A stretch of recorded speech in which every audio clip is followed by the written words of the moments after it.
In today's video, I will walk you through how to add volume profile in Robinhood Legend. In this tutorial, you will learn how to add the volume profile indicator to your chart and access the settings menu for customization inside Robinhood Legend. First, go to Robinhood Legend and open your chart workspace. Once your chart is visible on the screen, move to the upper right-hand corner and look for the indicators icon located just below the Add Widget button. Click on the indicators icon to open the indicators panel. Inside the indicators panel, click Add Indicator to open the complete list of available indicators.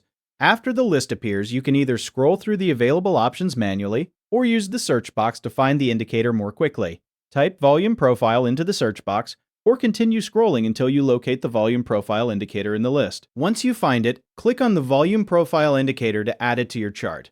After selecting it, the indicator will automatically appear within your chart workspace and become active on the screen. Beside the indicator, click on Settings to open the customization menu.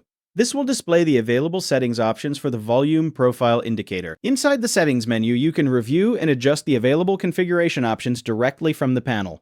Continue through the settings window and make any changes you want for the indicator setup. As you make adjustments, the changes will automatically update on the chart in real time. The indicator will remain visible and active within your workspace while you continue using Robinhood Legend. At this point, you have successfully added the volume profile indicator and accessed its settings inside Robinhood Legend.